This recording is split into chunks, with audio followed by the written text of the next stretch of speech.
What's going on, YouTube and all you drunken misfits out there? Jeremy D. Glass here, aka I'm motherfucking drunk, y'all. Today we're here to talk about a piece of equipment that honestly has not lived up to its hype and is honestly probably the worst piece of equipment in my house.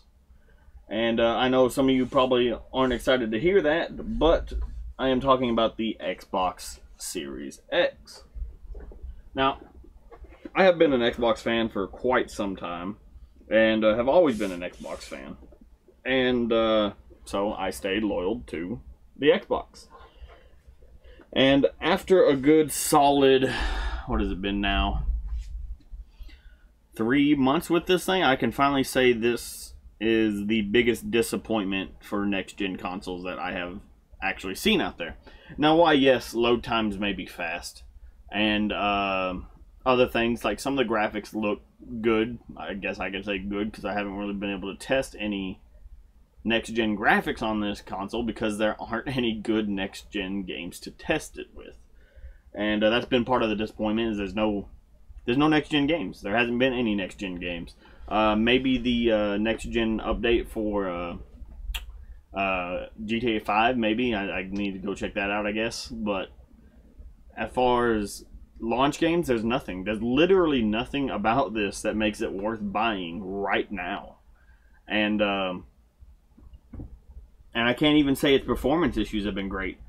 The reason I decided to make this right now, because I didn't even plan on making a video right now, but this is literally, I don't know, maybe the 15th or 20th time in the last 5 fucking days that this has crashed on me playing Warzone. And now it may just be Warzone. It may just be Warzone that's causing this crash, but still, that's just a point to there's no reason to buy this right now, because even the battle royales that are out there right now are still crashing on this. This isn't helping any.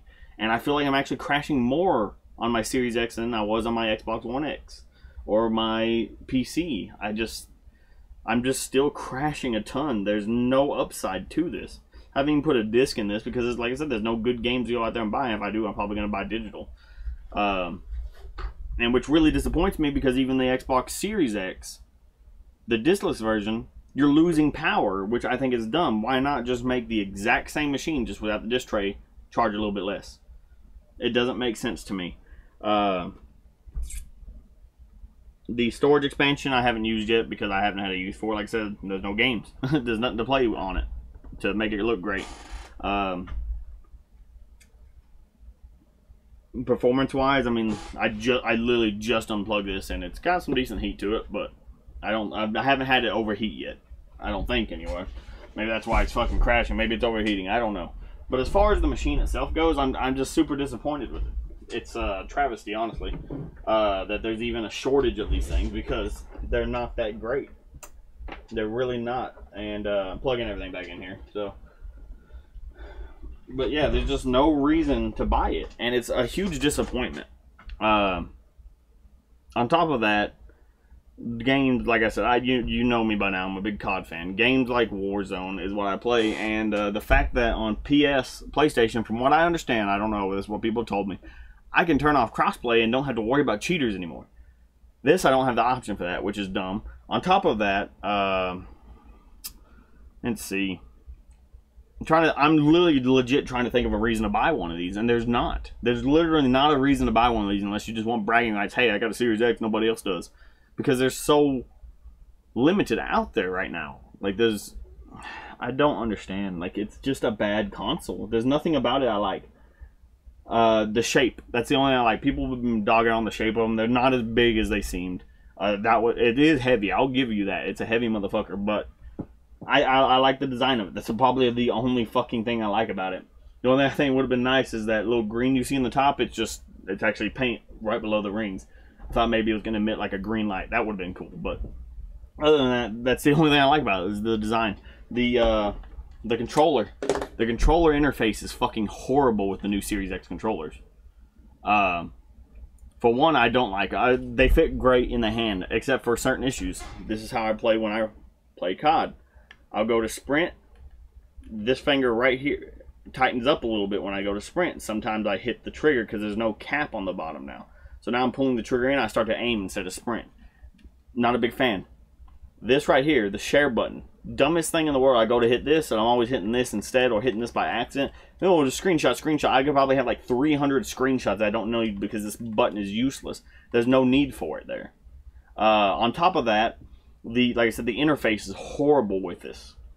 It keeps disconnecting from the console randomly, and then it won't reconnect unless I literally unplug my console.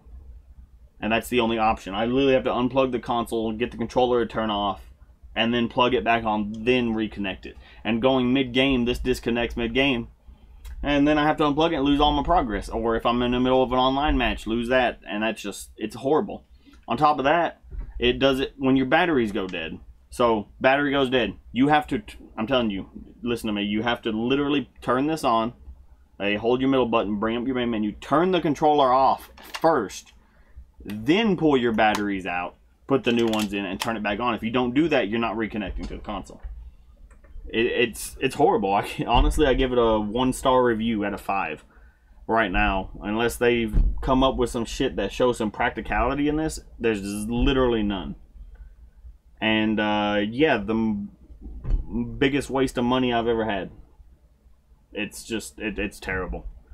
It's a bad console. It's a bad, everything about it's bad right now, except for the design. That's the only thing I like about it. The controller's bad. The console itself's bad. The console controller interface is bad. There's no reason for it. There's really not. There's nothing impressive about it than its specs. That's literally the only thing impressive about it. There's nothing out there on the market to push it. And what is out there on the market, Warzone is a very demanding game. It keeps crashing the motherfucker. And, yeah. And I'm not even talking about the game. This is how I know it's the console too, because the game literally freezes and I can't even hit my middle button to bring anything up. It's literally the console freezing and crashing. So that's how I know it's the console. It's horrible. It really is bad. And I'm gonna just leave it there because I can go on forever about a rant about how terrible this console is. And yeah. As always, stay motherfucking drunk, y'all.